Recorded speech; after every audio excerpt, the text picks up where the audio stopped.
आजच्या आपल्या शेकरू टीव्ही आणि महात्मा फुले कृषी विद्यापीठाचे कृषी विज्ञान केंद्र बोरगाव यांच्या संयुक्त विद्यमाने आयोजित आजचा या अमेरिकन लष्करी ओळख आणि व्यवस्थापन या विषयीच्या वेबिनार मध्ये आपल्या सर्वांना मार्गदर्शन करणार आहेत कृषी विज्ञान केंद्र बोरगावच्या विषय विशेषज्ञ डॉक्टर स्वाती गुरवे मॅडम. तर मी सर्वप्रथम सर्व उपस्थितांचं कृषी विज्ञान केंद्र बोरगाव तर्फे स्वागत करतो आणि स्वाती मॅडमला विनंती करतो की त्यांनी अमेरिकन लष्करी आळीचं ओळख करून द्यावी आणि व्यवस्थापन करून शेतकऱ्यांना आणि आपल्या उपस्थितांना त्याच्या नुकसानीपासून कसं व्यवस्थापन करून फायदा जास्तीत जास्त घेता येईल याविषयी सखोल मार्गदर्शन करावं. गुरुवे मॅडम प्लीज. धन्यवाद सर. सर स्क्रीन शेअर करत आहे. नमस्कार सर्व शेतकरी बंधू भगिनींना माझा नमस्कार. तर मी डॉक्टर स्वाती गुरवे, विषय विशेषज्ञ पीक संरक्षण, कृषी विज्ञान केंद्र बोरगाव, महात्मा फुले कृषी विद्यापीठ राहुरी अंतर्गत आपणा सर्व प्रशिक्षणार्थीचे या ठिकाणी स्वागत करते. आजच्या या ऑनलाईन प्रशिक्षणाचा आपला विषय आहे अमेरिकन लष्कर आळीची ओळख आणि त्याचं एकात्मिक व्यवस्थापन कशा प्रकारे करायचं. तर सर्व शेतकरी बंधू भगिनींना माहिती आहे की कुठल्याही किडीचं किंवा रोगाचं आपण व्यवस्थापन किंवा नियंत्रण आपल्याला जर करायचं असेल तर त्या किडीची किंवा रोगाची एक बेसिक माहिती, बेसिक इन्फॉर्मेशन आपल्याला असणं गरजेचं आहे. मग त्यामध्ये असते की त्याची नुकसानीची अवस्था कुठली त्या किडीची, किंवा त्या किडीचा जीवनक्रम कुठला, किंवा त्याचे खाद्य वनस्पती कोणते. तर ही सगळी इन्फॉर्मेशन आपण सुरुवातीला बघणार आहोत आणि त्यानंतर त्याचं एकात्मिक नियंत्रण किंवा व्यवस्थापन कशा प्रकारे करायचे. तर सर्वात आधी आपण बघूया की अमेरिकन लष्कर आळी आपण म्हणतो की एक नवीन महत्वाची कीड आहे. आपल्याला माहिती आहे की प्रत्येक पिकावर कितीतरी किडींचा प्रादुर्भाव येतो. म्हणजे आता एक उदाहरण घेतलं तर जर तुरीचं उदाहरण घेतलं तर तुरीवर जवळपास 50 किंवा 100 किडींचा प्रादुर्भाव होतो. पण ही अमेरिकन लष्कर आळी एक नवीन कीड आपल्या इथे नव्यानेच आलेली आहे आणि ही एक अतिशय महत्वाची कीड आहे. तर सर्वात आधी आपण या किडीचा एक प्रवास बघूया. एक जनरल आपल्याला इन्फॉर्मेशन पाहिजे म्हणून की ही कीड कुठून आपल्या भारतामध्ये आली किंवा महाराष्ट्रात आजच्या घडीला या किडीने किती थैमान घातलेले आहे याविषयी आपण एक जनरल इन्फॉर्मेशन बघूया. तर 2015 पर्यंत फक्त अमेरिकन देशांमध्येच या किडीचा प्रादुर्भाव होता. इतर कुठल्याही देशात ही कीड आढळून येत नव्हती. त्यानंतर 2016 मध्ये आफ्रिका खंडात आणि 2017 मध्ये घानामध्ये या किडीने आपले थैमान माजवले. त्यानंतर जर आपण आपल्या एशिया खंडात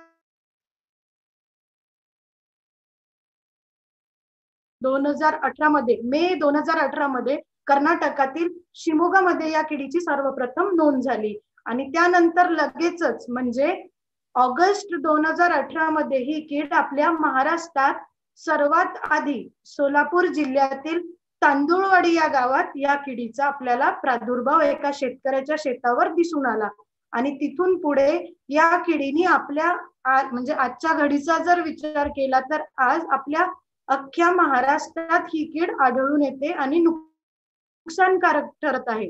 त्यातल्या त्यात या किडीचं आवडतं खाद्य आता आपण यापुढे बघणारच आहोत. पण या किडीचं आवडतं खाद्य मका असल्यामुळे आपल्या सातारा, सांगली, कोल्हापूर भागात या किडीने जास्त प्रादुर्भाव या किडीचा आपल्याला आढळून येतो. आता आपण बघूया की ही कीड जास्त नुकसानकारक का आहे. आता आपण निसर्गात विविध प्रकारच्या किडी बघतो आहोत, पण आवर्जून आपण या विषयावरच आजचं ऑनलाईन प्रशिक्षण ठेवलं कारण ही कीड जास्त नुकसानकारक आहे. त्यासाठी काही महत्वाच्या आपण बाबी बघणार आहोत जेणेकरून शेतकऱ्याला ही नवीन कीड ओळखता यावी आणि त्याचं एकात्मिक व्यवस्थापन करण्यासाठी यश मिळावं. म्हणून एक काही महत्वाच्या बाबी आपण बघतोय. Sir light, hello Babar sir, Bibhishan sir, continue करा मॅडम, तुम्ही कंटिन्यू करा. कंटिन्यू करते. व्हिडिओ ऑफ करा. हा केला केला. Okay okay. हा, तर आता ही कीड जास्त नुकसानकारक का आहे? तर सर्वात महत्वाची गोष्ट म्हणजे ही एक बहुभक्षी कीड आहे. म्हणजे ही कीड एकापेक्षा जवळपास 80 प्रकारच्या विविध पिकांवर आपली उपजीविका साधू शकते. म्हणजे एकाच कुठल्याही पिकावर ही कीड येत नाही. ही कीड बहुभक्षी आहे. आपण बघूया त्याचे खाद्य वनस्पती कुठले आहे पुढे. आणि दुसरं म्हणजे ही अतिशय खादाड कीड आहे. म्हणजे जवळपास ज्यावेळी सुरुवातीला ही कीड तांदूळ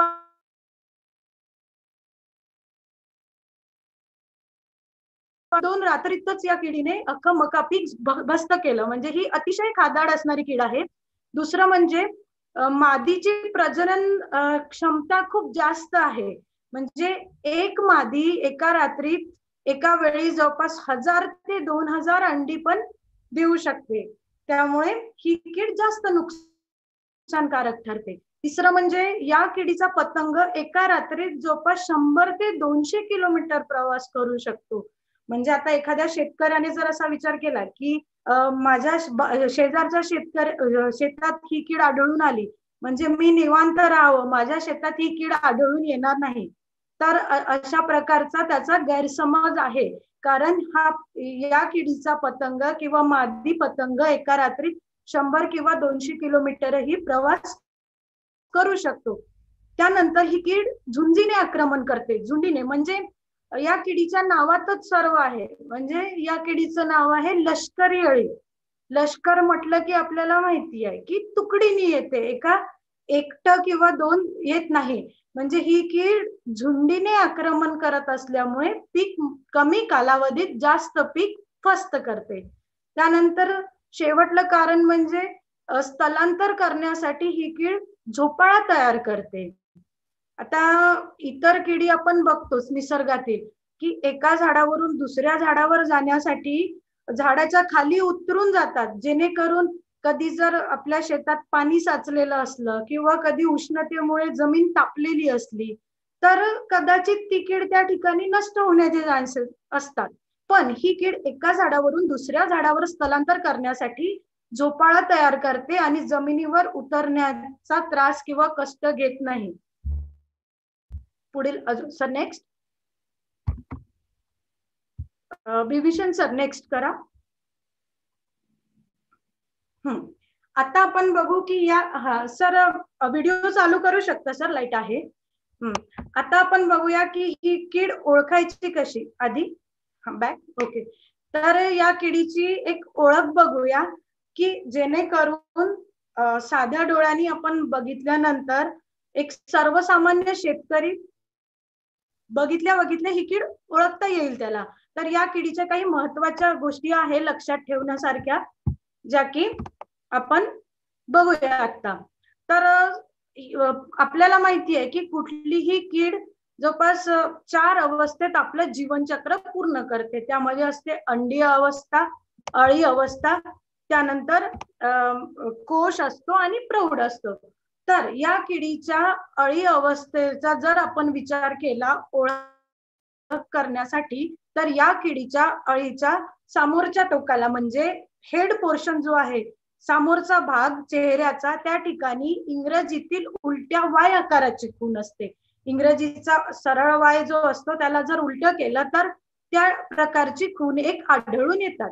त्यानंतर आपल्याला माहिती आहे की प्रत्येक अळीचं एक जे शरीराची रचना आहे ही वलयाने बनलेली असते किंवा सेगमेंट्स म्हणतो आपण. तर या अळीच्या शेवटून दुसऱ्या नंबरच्या सेगमेंटला म्हणजे 8व्या नंबरच्या सेगमेंटवर 4 काळे टिपके, चौरस आकाराचे 4 काळे टिपके आपल्याला आढळून येईल. या 2 महत्वाच्या खुणा या किडीच्या आहेत, जेणेकरून सर्वसामान्य शेतकरी म्हणजे पाहिल्यावर या किडीला ओळखू शकेल. इतर निसर्गातील कुठल्याही किडीवर या 2 खुणा नाहीत. पुढे सर. आता आपण पतंग बघूया या किडी. Sir next.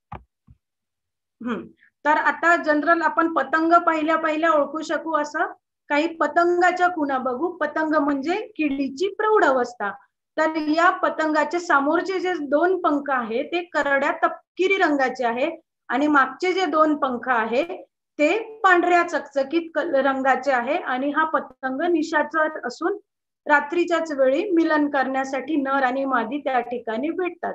तर एक जनरल ओळख आपल्याला एवढीच लक्षात ठेवायची आहे की पतंगाचे समोरचे 2 पंख तपकिरी रंगाचे आणि मागचे 2 पांढऱ्या चकचकीत रंगाचे. पुढे सर.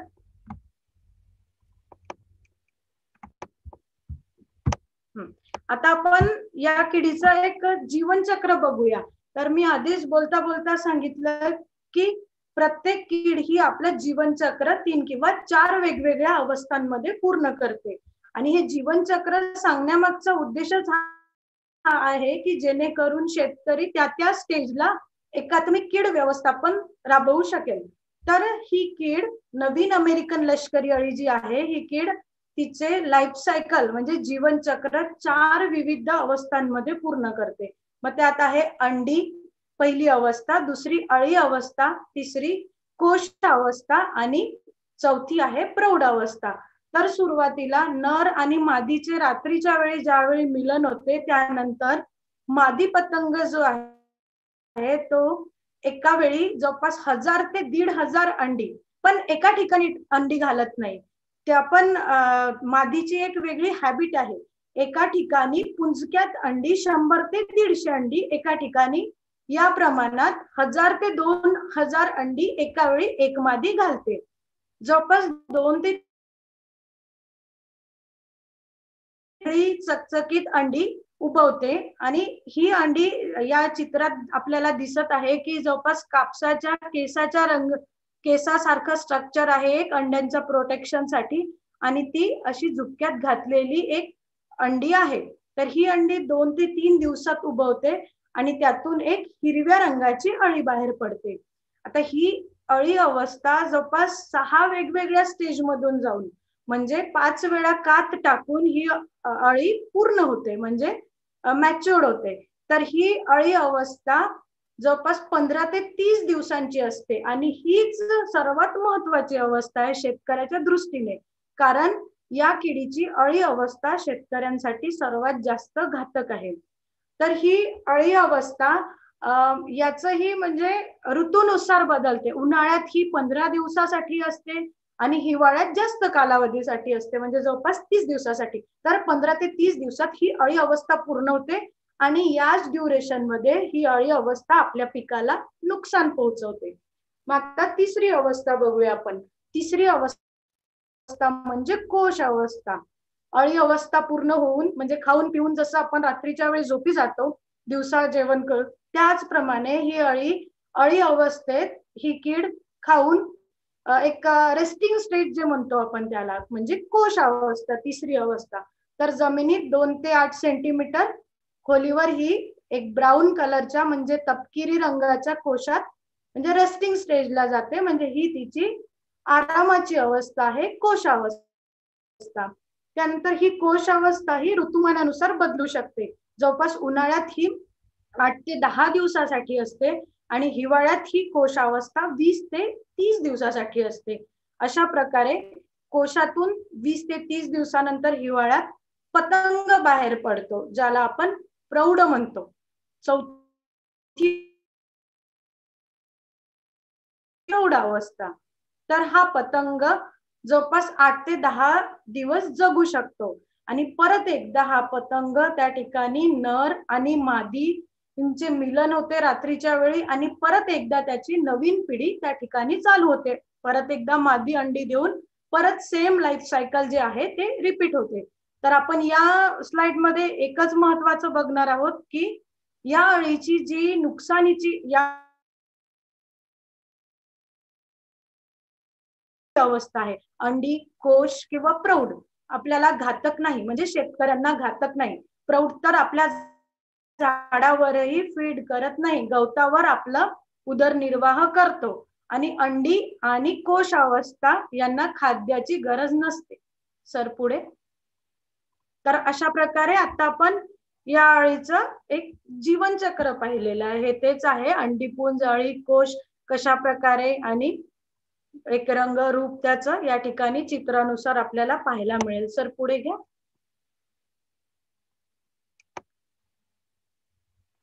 Thank you sir. तर आता आपण बघूया की या अळीचं खाद्य वनस्पती कोणती आहेत. म्हणजे आता मी बोलता बोलता सुरुवातीच्या स्लाइड मध्ये सांगितलेलं की ही कीड जी आहे ही विविध प्रकारच्या 80 किंवा 80 पेक्षा जास्त विविध पिकांवर आपली उपजीविका साधते. मग त्यामध्ये महत्वाची पिके कोणते, जेणेकरून शेतकऱ्याला ह्याची एक इन्फॉर्मेशन मिळून शेतकरी सतर्क कसा राहील की, तर आपण हे बघूया. तर महत्वाचं आणि आवडतं या किडीचं खाद्य म्हणजे मका पीक. आपल्या महाराष्ट्रात मक्यावर सर्वात जास्त प्रादुर्भाव आहे. जवळपास 40 ते 80% मक्याचं नुकसान या किडीने केलेलं आहे आणि म्हणूनच आपण म्हणतोय की ही कीड फार महत्वाची आहे. दुसरं ज्वारी आहे, ऊस, भात, गहू आणि काही गवतवर्गीय पीक. मग त्यात लुसन घास आहे, बरमुडा घास आहे. अशा विविध गवतवर्गीय पिकांवरही ही कीड आपला प्रादुर्भाव करते. त्याशिवाय सोयाबीन आहे, कापूस, भुईमूग आणि भाजीपाला वर्गीय पिके. मग भाजीपाल्यात टोमॅटो आहे, वांगी आहे किंवा इतरही काही भाजीपाला आहे कोबी वर्गीय, त्यावरही ही कीड आपली उपजीविका साधते. आणि याशिवाय अजून एक महत्वाची गोष्ट म्हणजे जर या किडीला आपलं खाद्य पीक मिळालेलं नाही, म्हणजे विविध 80 पिकापैकी जर कुठलं तरी पीक मिसिंग असलं, तर या किडीचं एक अजून एक महत्वाची गोष्ट अशी आहे की या किडीच्या मोठ्या अळ्या छोट्या अळ्यांनाही खाऊन आपली उपजीविका साधतात. म्हणजे जगण्यासाठी त्यांचा संघर्ष एवढा मोठा असतो की ही कीड आपल्या छोट्या बहीण भावंडांना खाऊनही जगू शकते. पुढे यानंतर आपण बघूया की हे कीड, तर ही स्लाइड आपल्यासाठी सर्वात जास्त महत्वाची आहे. म्हणजे या किडीचा नुकसानीचा प्रकार कसा आहे, म्हणजे आपल्या पिकाला कशी घातक ठरते ही कीड. तर आपण बघूया की सुरुवातीला मी सांगितलं की मादी जी आहे, मादी पतंग, ती पानाच्या खालच्या बाजूला किंवा वरच्या बाजूला 100 ते 150च्या झुपक्यात अंडे घालते. आता 2 ते 3 दिवसात ही अंडी उबवते. मग अंड्यातून एक हिरव्या रंगाची सुरुवातीला पहिली इन्स्टार लार्वी म्हणजे पहिली अळी बाहेर पडते. मग ही अळी तर पहिल्या स्टेजची अळी त्या अंड्याचं कव्हर खाऊनच जगते, म्हणजे एक शेल खाऊन जगते. आणि मग दुसऱ्या ते तिसऱ्या अवस्थेतील जी अळी असते ती सुरुवातीला आपल्या पानाचा हिरवा भाग, जो क्लोरोफिल म्हणतो आपण, हिरवा भाग जो आहे पानाचा, तो हिरवा भाग खरडून खातात. आणि काय होते की या अळीने तो हिरवा भाग पानाचा खरडल्यामुळे त्या ठिकाणी पांढरे चट्टे पडतात. आणि ज्यावेळी शेतकऱ्याला जर मक्याच्या किंवा इतर पिकावर असे पांढरे डाग, पांढरे चट्टे दिसायला लागले की समजायला पाहिजे की या ठिकाणी अमेरिकन लष्कर अळीचा प्रादुर्भाव आहे. मग पुढे काय करतात, पांढरे चट्टे हळूहळू मोठ्या अळ्या होतात, म्हणजे तिसऱ्या किंवा चौथ्या अवस्थेत अळी जाते. मग ही अळी पाने कुरतडून खाते, पानाला छिद्र पाडते. मोठे छिद्र पानाला दिसले की तो पण याच अळीचा नुकसानीचा प्रकार आहे. आणि पानाला मोठे छिद्र पाडून हळूहळू, जसे आता मी उदाहरण सांगत आहे मक्याचंच, तर मक्याच्या हळूहळू मक्याच्या पोंग्यात घुसते आतमध्ये ही अळी आणि पोंग्यात घुसून त्या ठिकाणी मक्याचे दाणे फस्त करायला सुरुवात करते. आणि आपण आधीच बोललो आहे की ही लष्करी अळी आहे, त्यामुळे ही एका समूहाने अटॅक करते आपल्या पिकावर. त्यामुळे जवळपास 30 ते 80% ही उत्पन्नात शेतकऱ्यांच्या या अळीमुळे, या अळीच्या प्रादुर्भावामुळे घट येऊ शकते. अशा प्रकारे ही अळी आपल्या पिकाला नुकसान करते. सर पुढे. आता काही या ठिकाणी चित्र दिलेले आहेत. तर पहिल्या पानावर आपण जर पाहिलं तर एक पांढरे डाग, ट्रान्सपरंट असे पांढरे डाग दिसत आहे आपल्याला पानावर. तर हे पांढरे डाग म्हणजे याच अळीचा प्रादुर्भाव. नंतर हळूहळू लार्वी म्हणजे अळी पानाला छिद्र करायला सुरुवात करते आणि त्यानंतर पोंग्यात घुसून मक्याचे दाणे खायला सुरुवात करते. आणि मेन म्हणजे तिची विष्ठा जी आहे ती आपल्याला त्याच ठिकाणी दिसते. आणि यामुळे काय होते, मग झाड सुकल्यासारखं दिसते. आणि आपल्याला बाहेरून जरी कधी कधी चांगलं दिसलं तरीही आपण जर व्यवस्थित सर्वेक्षण केलं आपल्या शेताचं, तर या अळीचा प्रादुर्भाव मोठ्या प्रमाणात आपल्याला दिसतो. त्यामुळे फक्त साध्या डोळ्यांनी बाहेरून पिकाची पाहणी न करता विविध ठिकाणी आपण एका शेतात जवळपास 5 ठिकाणी तरी सर्वेक्षण करून बघायला पाहिजे व्यवस्थित की या अळीचा प्रादुर्भाव किती टक्के आहे किंवा सुरुवात झाली आहे का, किंवा अंडीपुंज किंवा अळ्या आपल्याला आपल्या शेतात दिसत आहेत का. पुढे त्यानंतर आता आपण बघूया सर नेक्स्ट. आता आपण शेवटली स्टेज म्हणजे आता आपण पाहिलं आतापर्यंत की या अळीची ओळख कशी आहे, जीवनचक्र कसं आहे, या अळीचे खाद्य वनस्पती कसे आहेत म्हणजे कोणते आहेत. त्यानंतर आता नुकसानीचा प्रकार पाहिला.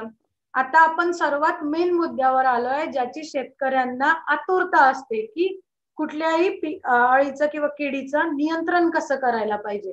आता आपण इथे नियंत्रण वापरलेला नाही शब्द, व्यवस्थापन, एकात्मिक कीड व्यवस्थापन. मी एकात्मिक शब्द वापरलेला आहे, याला खूप मोठा अर्थ आहे. एकात्मिक म्हणजे इंटिग्रेटेड पेस्ट मॅनेजमेंटचा उद्देशच मेन असा आहे की सर्व प्रकारच्या उपाययोजना करून आपल्याला ही कीड आटोक्यात आणायची आहे. मग आता एकात्मिक कीड व्यवस्थापनाचे 2 मुद्दे आहेत.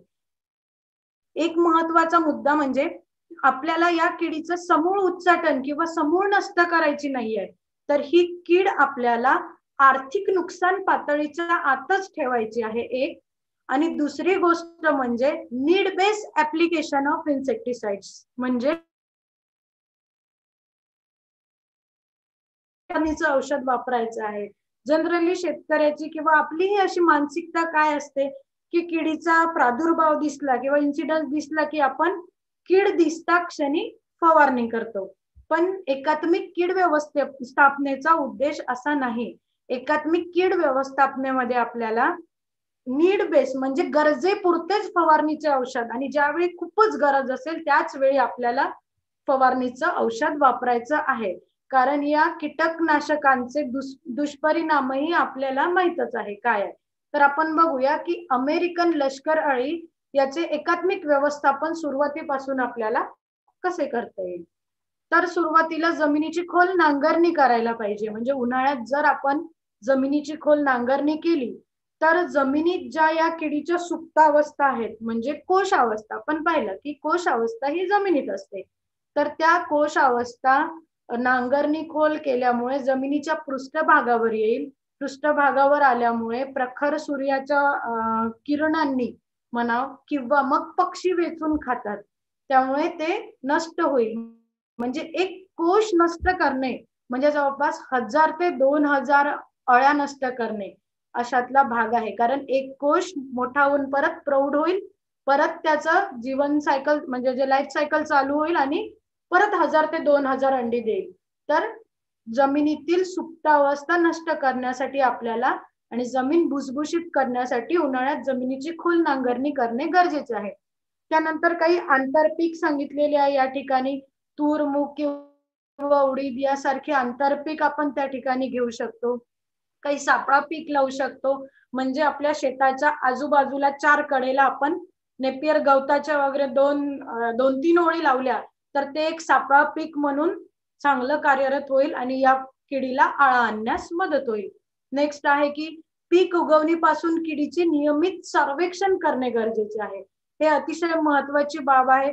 जनरली आपली मेंटॅलिटी अशी असते शेतकऱ्याची की आपण शेताच्या कडेला बघतो कुठल्या किडीचा किंवा रोगाचा प्रादुर्भाव आहे का, कुठल्याही एका कडेला बघतो किंवा कडेकडेने बघतो.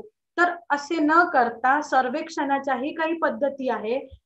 जवळपास एका शेताचं जर चौकोनी शेत असेल आणि त्याचा जर आपल्याला सर्वेक्षण किंवा पाहणी करायची असेल तर एका शेतात कमीत कमी 5 स्पॉट म्हणजे 5 ठिकाण आपण निवडायला पाहिजे.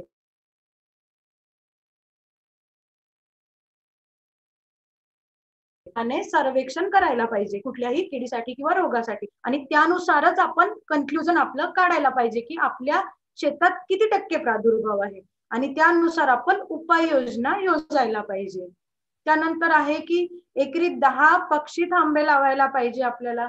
पक्षी थांबे म्हणजे काय?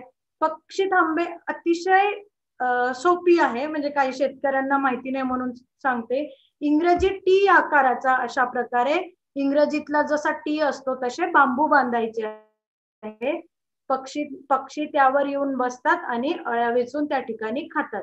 अशा प्रकारे पक्षी म्हणजे या छोट्या छोट्या गोष्टी आहेत, पण जर सुरुवातीपासून आपण याचा अवलंब केला तर नक्कीच त्या ठिकाणी त्या किडीचे एकात्मिक व्यवस्थापन होण्यास मदत होईल.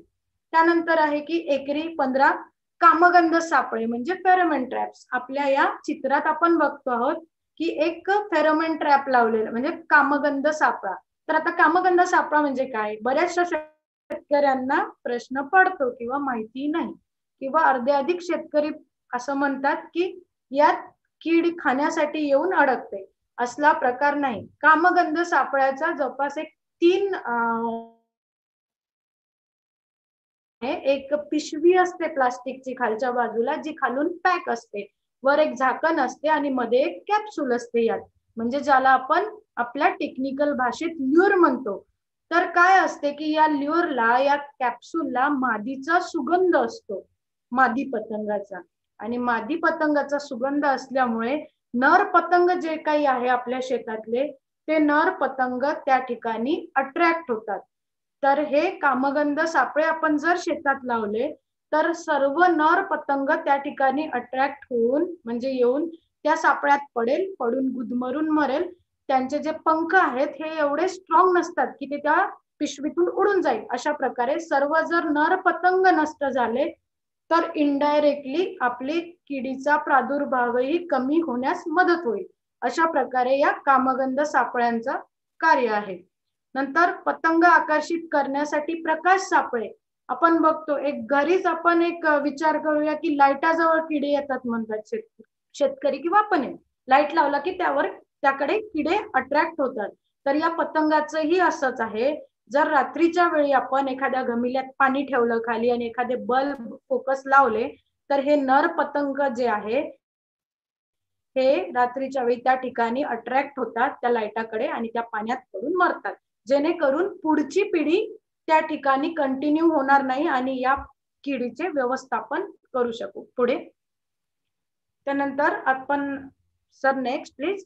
ओके. त्यानंतर लवकर पक्व होणारे वाण वापरायला पाहिजे, जेणेकरून आता बोलता बोलता मी एक गोष्ट सांगायला विसरले की ही कीड आपलं लाईफ सायकल कंटिन्यू ठेवते. म्हणजे एक पिढी संपली आता तिचं कार्य संपलं अशातला भाग नाही. तर आपलं पीक असेपर्यंत ही 6 जनरेशन किंवा कधी कधी 4-5 जनरेशन आपल्या पिकांवर 4-5 पिढ्या पूर्ण करते. आणि म्हणून लवकर पक्व होणाऱ्या वाणाची आपण निवड करावी किंवा लवकर पेरणी करायला पाहिजे. शेतकऱ्यांनी पेरणी जास्त उशिरा करू नये. त्यानंतर पिकांमध्ये स्वच्छता राखून शिफारसीनुसारच खतांची मात्रा वापरायला पाहिजे, कारण खतांचा डोस जरी कमी जास्त झाला तरीही या किडीचा प्रादुर्भाव कमी जास्त होऊ शकतो. त्यामुळे आणि पिकांमध्ये स्वच्छता राखणे फार गरजेचं आहे, कारण मी सांगितलं हे पतंग जे आहे, पतंग अवस्था ही निशाचर आहे. रात्रीच्या वेळी ते गवतावर आपली उपजीविका साधतात, आपल्या पिकाला हानिकारक नाही पतंग अवस्था, त्यामुळे ते गवतावर राहतात. म्हणून बांधावरचं किंवा शेतात जे गवत उगवतं ते वेळोवेळी आपल्याला स्वच्छ करणे गरजेचे आहे. त्यानंतर जर सुरुवातीला आपल्याला पानावर अंडीपुंज दिसले किंवा छोट्या आळ्या दिसल्या, त्या जर आपण वेचून रॉकेलच्या पाण्यात नष्ट केल्या तर नक्कीच काही प्रमाणात का असेना या किडीला आळा येईल. कारण अंडीपुंज आणि अळ्या या सुरुवातीला जर नष्ट केल्या तर शेवटपर्यंत त्याचा प्रादुर्भाव जास्त होणार नाही, किंवा शेवटी आपल्याला अचानक टेन्शन येणार नाही की आता प्रादुर्भाव जास्त झाला आणि ही कीड 1-2 रात्रीतच आपलं पीक फस्त करेल, असं टेन्शनही येणार नाही आणि सुरुवातीपासून या अळीला आटोक्यात आणू शकू. त्यानंतर पिकांमध्ये जैवविविधता ठेवून मित्र कीटकांचे संगोपन करायला पाहिजे. म्हणजे पिकांमध्ये काही आंतरपीक लावायला, मी आधीच सांगितलेलं की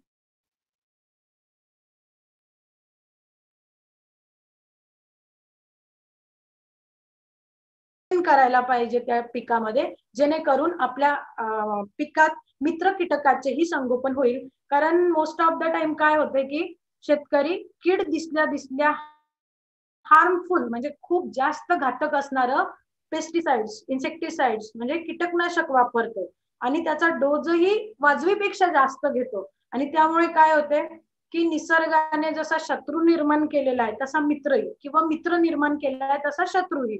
म्हणजे आपल्या शेतात जे काही मित्र कीटक आहे ते मित्र कीटक आपण फवारणीचे जास्त हार्मफुल औषध किंवा जास्त घातक औषध वापरल्यामुळे आपल्या शेतातले मित्र कीटक नष्ट होतात आणि त्यामुळे शत्रू किडीचा जास्त प्रादुर्भाव आढळून येतो.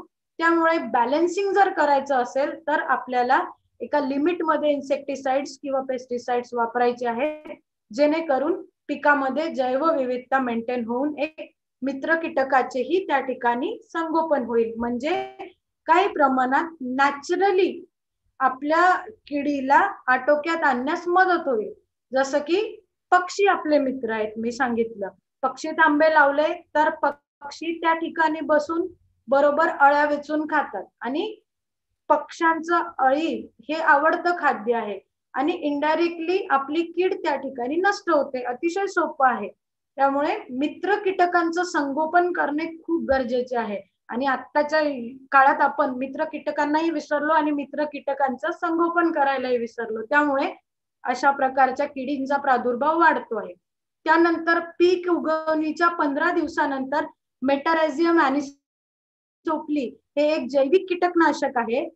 ते फुले मेटारायझियम नावाने आपल्या महात्मा फुले कृषी विद्यापीठाच्या अंडर कृषी विज्ञान केंद्र बोरगाव या ठिकाणीही उपलब्ध आहे. 200 रुपये किलो त्याची प्राइस आहे.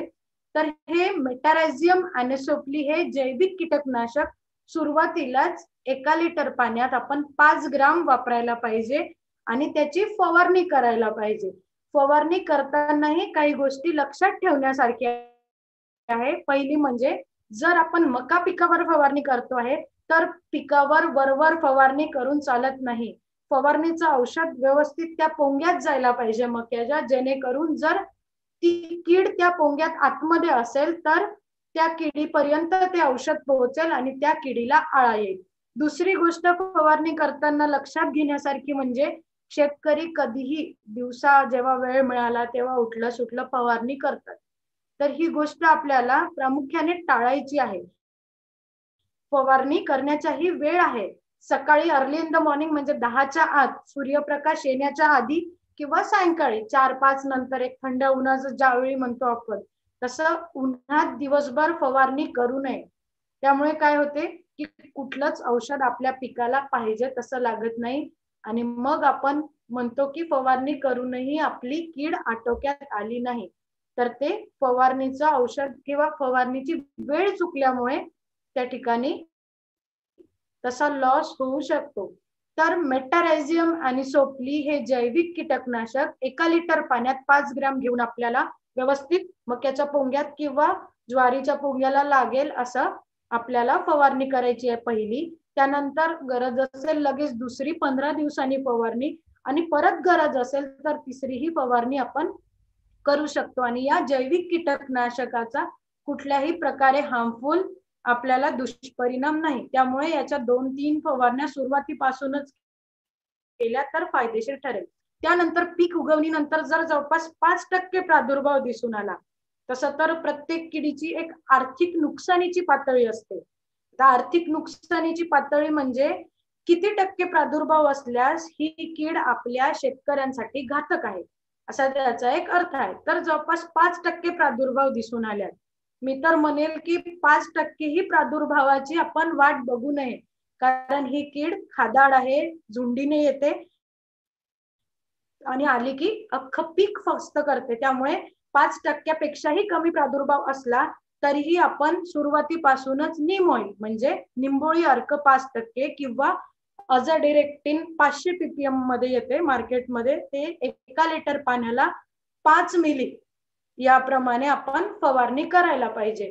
आता निंबोळी अर्क म्हणतो किंवा नीम ऑइल हे फवारणी केल्यामुळे काय होते तर ह्यातला ऍक्टिव्ह इन्ग्रेडियंट म्हणजे मेन जो पदार्थ आहे तो अझाडिरेक्टिन. तर अझाडिरेक्टिन मुळे त्या ठिकाणी मादी पतंग बसून अंडीच घालत नाही कडूपणामुळे. शिवाय अंडी जरी घातली तर ती अंडी नपुसक जन्म म्हणजे त्यातून जी पिढी जन्माला येते ती नपुसक होते. असा या अझाडिरेक्टिन किंवा नीम ऑइल फवारण्याचा एक फायदा आहे. अंडी घातली एकतर अंडी घालणार नाही आणि अंडी घातली जरी तरीही अंडी पण मारण्याची क्षमता या अझाडिरेक्टिनमध्ये आहे, लिंबोळी अर्कात आहे, किंवा मग नपुसक पिढी जन्माला येते, म्हणजे नेक्स्ट जनरेशन, पुढची पिढी जी आहे ती आपोआप आटोक्यात येते. त्यानंतर 10% पेक्षा जास्त जर प्रादुर्भाव आढळला तर आपल्याला मग हळूहळू आता टप्प्याटप्प्याने आपल्याला इन्सेक्टिसाइड्स कडे वळायचं आहे, म्हणजे कीटकनाशकाकडे. तर 10% पेक्षा जर जास्त प्रादुर्भाव आढळला तर स्पिनोसाइड ज्याला म्हणतो आपण, ते वेगवेगळ्या मार्केट नेमनी बाजारात असेल तर ते एक 10 लिटर पाण्यात 5 मिली आपण वापरू शकतो, किंवा मग क्लोरॅन्ट्रॅनिलिप्रॉल आहे म्हणजे कोरेजिन. तर कोरेजिनची ही फवारणी आपण जवळपास 10 लिटर पाण्यात 4 मिली एवढी त्या ठिकाणी घेऊ शकतो. म्हणजे हे इन्सेक्टिसाइड्स आहेत. त्यात अजून एक आहे इन्सेक्टिसाइड थायमिथॅक्झाम आणि थायमिथॅक्झाम प्लस लॅम्बडासायहॅलोथ्रिन, त्याचं एक कॉम्बिनेशन आहे. ते पण विद्यापीठाने म्हणजे महात्मा फुले कृषी विद्यापीठ राहुरी यांनी रिकमेंड केलेलं आहे, थायमिथॅक्झाम प्लस लॅम्बडासायहॅलोथ्रिन. तर तेही आपण एक जवळपास 2.5 ते 3 मिली 10 लिटर पाण्यात याप्रमाणे डोस घेऊन त्याचीही एक फवारणी करू शकतो. पण फवारणी करताना 2-3 गोष्टी आपल्याला लक्षात ठेवायच्याच आहेत, की औषध व्यवस्थित पोंग्यात पडायला पाहिजे त्या मक्याच्या किंवा इतर कुठल्या पिकाच्या, आणि सकाळी किंवा सायंकाळी फवारणी करायची. हे काही पिक्चर्स आहेत, फोटोग्राफ्स, जे आपण फेरोमोन ट्रॅप्स किंवा एकात्मिक कीड व्यवस्थापन ज्यावेळी राबवले त्याचे. Sir next. ओके, तर आता आपण मुद्दाम जास्त वेळ दिलेली आहे जेणेकरून कोणत्या शेतकऱ्याला काही अडचणी असेल किंवा काही प्रश्न विचारायचे असेल तर आता आपण विचारू शकता. धन्यवाद मॅडम. आपण प्रश्न उत्तराकडे वळतोय आता. तर एक चार्टमध्ये प्रश्न आहे, कोरोजेन शिवाय बाकी औषध पेक्षा लवकर एक पंप मध्ये फरक जाणवतो. काही पक्षी थांबे नीट काय कापसात धरून लावले तरी त्यात काही आले नाही. मका पीक काय, यांचा प्रश्न काय? राहुल भसाळ, तुम्ही स्वतःला अनम्यूट करून सुद्धा प्रश्न विचारू शकता. राहुल भसाळ, तुम्ही चॅट मध्ये प्रश्न बोला. त्याला फेरोमोन ट्रॅप म्हणायचं आहे बहुतेक. फेरोमोन आपण लूर जी लावतो ना, कापसात लूर लावल्यानंतर सुद्धा आले पतंग आले नाहीत. बघा बोलतायत ते. राहुल भसाळ बोला. बरोबर, पण लूर लावले होते व्यवस्थित, पण त्या रिझल्टच आपल्याला आले नाही. लूर लावले पण त्याचा रिझल्ट आला नाही. रिझल्ट आला नाही. कोराजिन आपण मारलं होतं, त्याच्या अगोदर सगळे मेटाझेम सगळे तुम्ही जे औषध सांगितले ते पण मारले होते. त्याच्यापेक्षा एका पंपामध्ये तुमच्या कोराजिनने रिझल्ट दिला होता. पण कोराजिन फवारल्यानंतर मका पीक गुरांना घालण्यासाठी वेळ लागतो. तर याच्यावर काहीतरी एक औषध पाहिजे की आता शेतकरी मका पीक टाळायला लागलेत बरेच ठिकाणी, की लष्करी अळीमुळं कडवळ करायला लागलेत, जेणेकरून त्याच्यामधून गुरांना जास्त बाधा येत नाही यासाठी कडवळाकडे वळायला लागले. तर मका पीक आणि त्यातून चांगला प्रोटीनयुक्त चारा निर्माण होण्यासाठी, तर लवकर रिझल्ट होण्यासाठी काय करता येईल, म्हणजे कुठलं औषध वापरता येईल की जेणेकरून शेतकऱ्याला कमी खर्चात चांगला प्रोटीनयुक्त चारा मिळेल? ओके. तर राहुलजी, सर्वात आधी मी तुमचं स्वागत करते, कारण तुम्ही 2-3 प्रश्न जे विचारले अतिशय प्रॅक्टिकल प्रश्न आहेत, आणि मलाही अपेक्षित आहे की शेतकरी एवढे ऍक्टिव्ह आहे आणि त्यांनी एवढा चांगला प्रश्न विचारला. पहिलं म्हणजे तुम्ही विचारलं की कोरेजिन हे हार्मफुल आहे आणि कोरेजिन वापरल्यानंतर आपण चारा पीक म्हणून वापरू शकत नाही, बरोबर. तर मी सांगताना सरतेशेवटी एक सांगायचं विसरले की आपल्या भागात जास्तीत जास्त शेतकरी मका पीक हे चारा पीक म्हणून करतात, ग्रेन पर्पज साठी, म्हणजे दाण्यापेक्षा चारा पीक. तर मी एक टेक्निकल म्हणून सांगेल की चारा पिकासाठी जर करत असाल तुम्ही मका, तर त्यात कुठलंही इन्सेक्टिसाइड घ्यायचं नाही, कोरेजिनच नाही, स्पिनोसाइड पण नाही, सुरुवातीला जे जास्त हार्मफुल नाहीत ते पण कुठलंही इन्सेक्टिसाइड किंवा कीटकनाशक चारा पिकासाठी रिकमेंड नाही. मग काय करायचं चारा पिकासाठी? कारण अमेरिकन लष्करी चारा पिकात पण येते. कोणीतरी सर आवाज येतोय मध्ये, डिस्टर्बन्स. ओके, तर चारा पिकासाठी जर सुरुवातीपासून आपण एकात्मिक व्यवस्थापन केलं आणि वारंवार मी सांगितलं मेटारेझियम अॅनिसोप्ली हे जैविक कीटकनाशकाच्या जर आपण 3-4 फवारण्या केल्या कंटिन्यू मध्ये दर 15 दिवसांनी, तर नक्कीच त्या ठिकाणी अमेरिकन लष्कर अळीचा प्रादुर्भाव कमी होईल. आणि शक्यतो चारा पीक असेल तर तुम्ही कुठलंच औषध वापरू नका, कारण ते 100% गुरांना हार्मफुल आहे. आणि इन केस एखाद्या ठिकाणी जास्तच प्रादुर्भाव असेल, वापरायचंच असेल, तर जवळपास 20 ते 25 दिवसाच्या आधी वापरा, जेणेकरून एक 20 ते 25 दिवस त्या ठिकाणी त्याचा वेटिंग पिरियड राहणार नाही, म्हणजे त्याचा कुठलाही अंश आपल्या चाऱ्यात राहणार नाही. आणि 20 ते 25 दिवसांनीच कापून ते जनावरांना द्या खाद्य म्हणून. हे तुमच्या पहिल्या प्रश्नाचं उत्तर झालं. आता दुसरा प्रश्न होता तुमचा की तुम्ही फेरोमोन ट्रॅप्स वापरले, कामगंध सापळे जे मी म्हटलं, आणि त्यात एकही पतंग अडकलेला नाही. तर बऱ्यापैकी फेरोमोन ट्रॅप्स म्हणजे कामगंध सापळ्या वापरूनही शेतकऱ्यांची थोडीशी एक चुकामुक अशी होत आहे की एकतर व्हॅलिडिटी बघत नाही, त्याची पण 40 दिवस 30 दिवस 40 दिवसच व्हॅलिडिटी असते त्या कॅप्सूलची. तुम्ही वापरायच्या आधी किती दिवसाआधी ते मॅन्युफॅक्चर झालं होतं ते थोडीशी डेट बघून घ्यायची, कारण 40 दिवसापर्यंतच त्याचा सुगंध असतो. 30 ते 40 दिवसानंतर ते काम करणार नाही. किंवा कधी कधी आता आम्ही पाहणी करायला जातो शेतकऱ्यांच्या शेतावर, एका शेतात मला प्रॅक्टिकली मी फेस केलेली गोष्ट अशी आहे की एका शेतकऱ्याने आदल्या वर्षीचं म्हणजे रब्बी हंगामातील जे ग्रामवरचं म्हणजे गोळी जे ल्युअर आहे ते घाटी अळीचं होतं, हेलिकोवर्पा आर्मिजेरा या किडीसाठी, आणि तेच ल्युअर त्यांनी मक्यात लावलं होतं. त्यामुळे कामगंध सापळे हे प्रत्येक किडीसाठी वेगवेगळे असतात. फक्त त्याचं स्ट्रक्चर म्हणजे वरून दिसलं जरी आपल्याला सारखे असले तरी जी आतली कॅप्सूल असते ती प्रत्येक किडीसाठी वेगळी असते. त्यामुळे ते एक लक्षात घेण्यासारखी गोष्ट आहे. आदल्या वर्षीचं उरलेलं रब्बी हंगामातलं कोणत्याही किडीला चालेल असं नाही.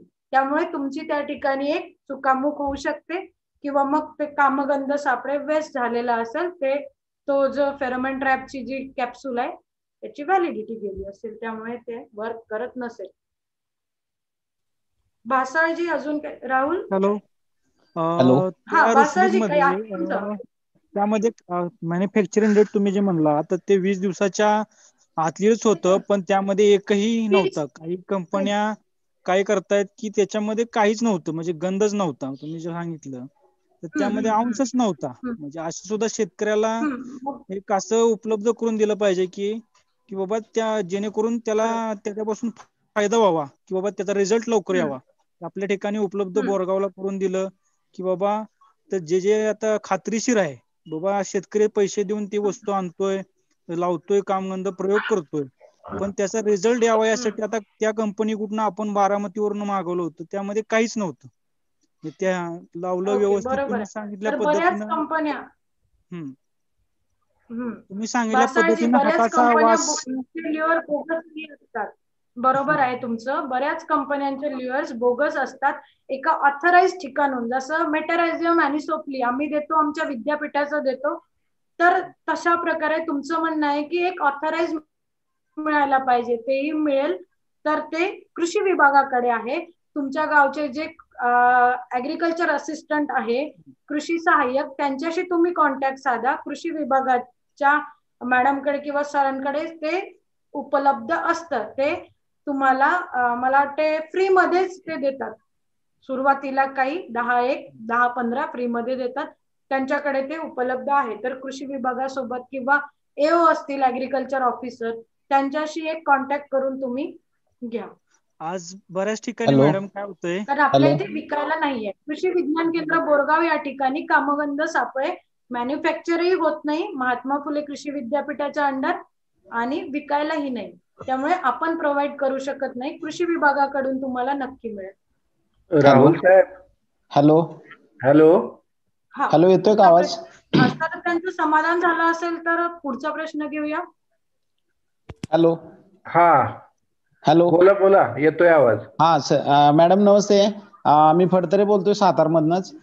अगदी राहुल म्हणले तसं मेले. येतोय आवाज? येतोय ना? कंटिन्यू. गेल्या 3 वर्षापासून मी कामगंध सापळे लावतोय.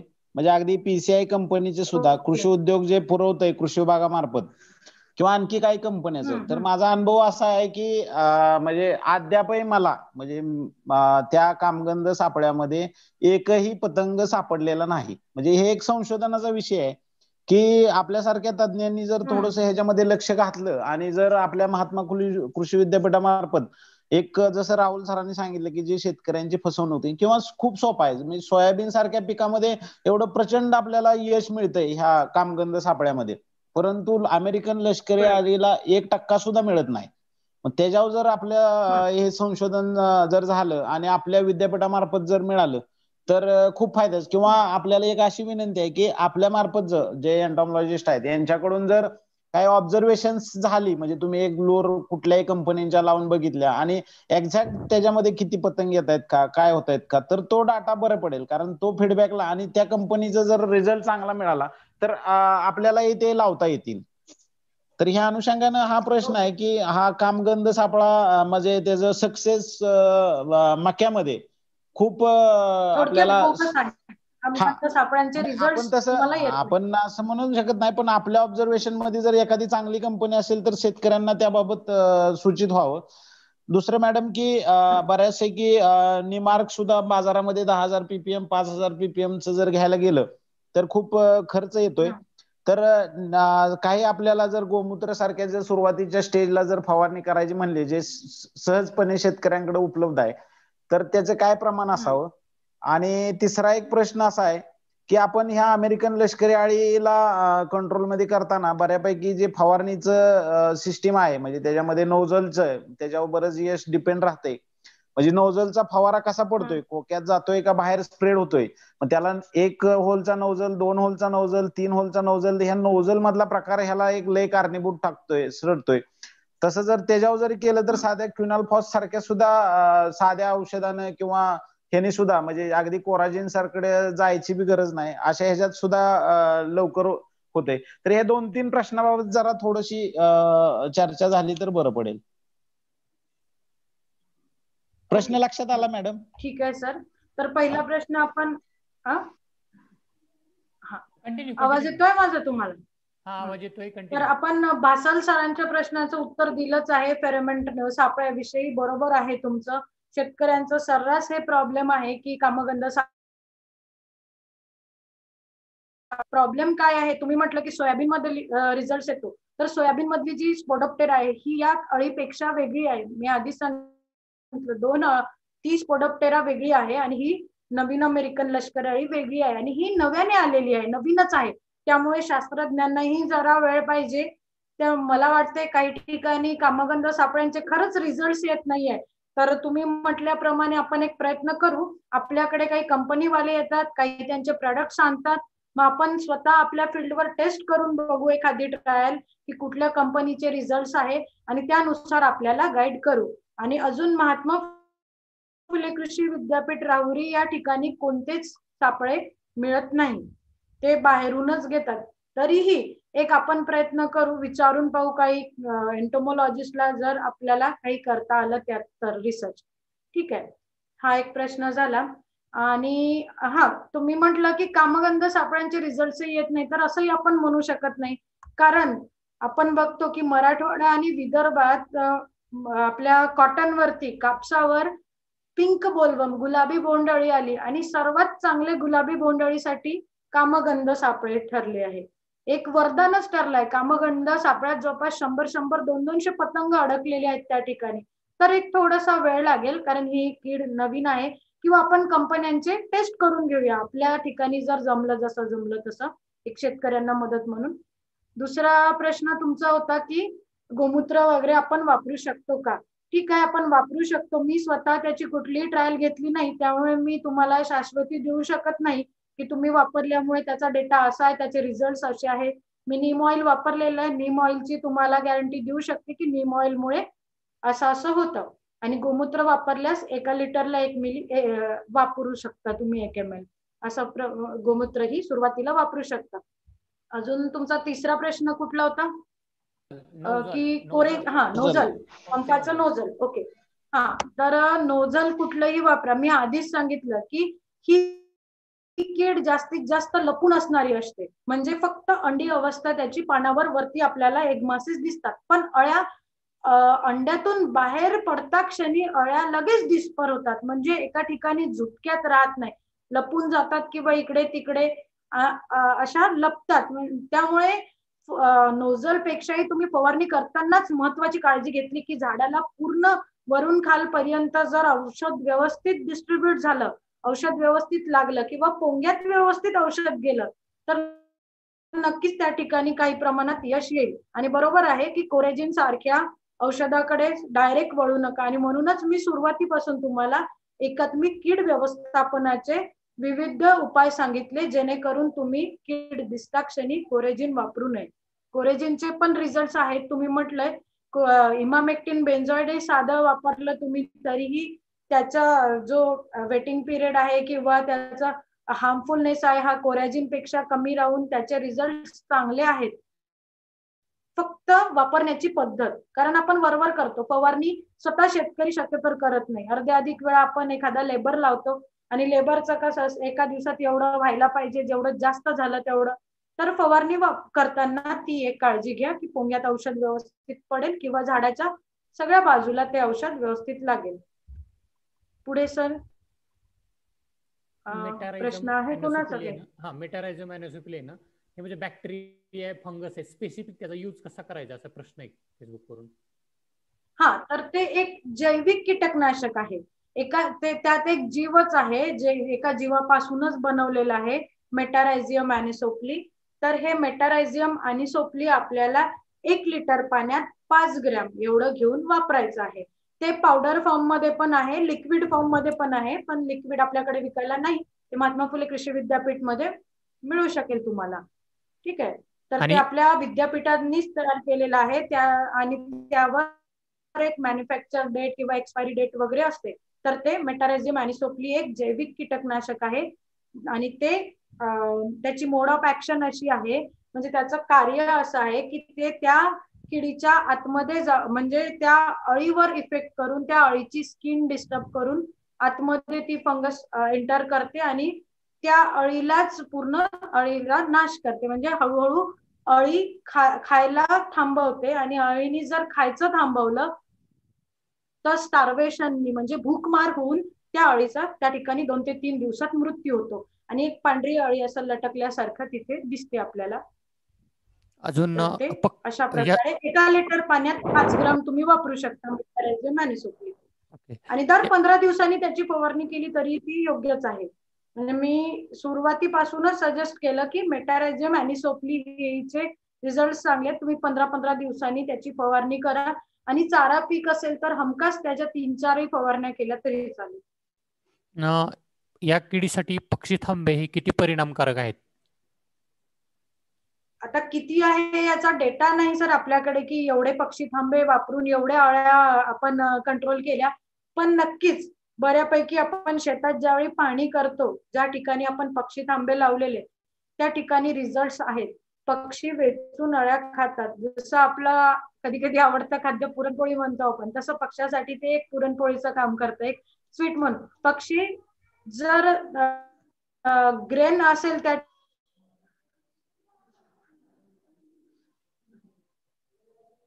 अळ्यांना देईल आणि अळ्या वेचून खातील. तुम्ही पक्षी तांबे लावून बघा, आहेत रिझल्ट त्याचे, पण मी एक्झॅक्ट डेटा तुम्हाला देऊ शकत नाही की एवढ्या अळ्या एवढे पक्ष्यांनी खाल्ल्या, तसं कोणीच देऊ शकणार नाही, पण रिझल्ट आहे.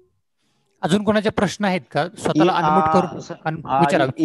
इमामेक्टिन बेन्झोएट रिकमेंडेड आहे का? लेबल क्लेम वगैरे कसं काय?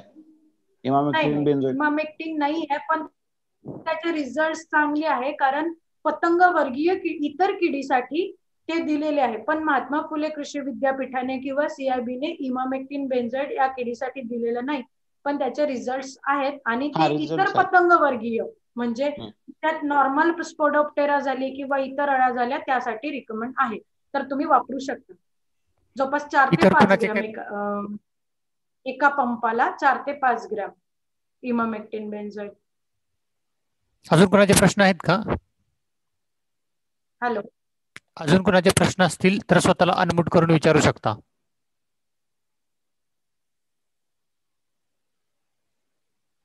अजून एक प्रश्न आहे मॅडम माझा, की ह्या किडीचं स्वरूप बदलतंय का? म्हणजे आता हे जवळजवळ दीड दोन वर्ष झाले असेल कीड आलेली, हिचं स्वरूप बदलतंय का? म्हणजे ती म्हणजे एक वेगळ्या स्वरूपात जाते का, किंवा तिचं जे पहिलं स्वरूप होतं त्यापेक्षा वेगळं, किंवा इतर स्पेसिस निर्माण होत आहेत का तिच्या, किंवा असं काय आहे नाही का?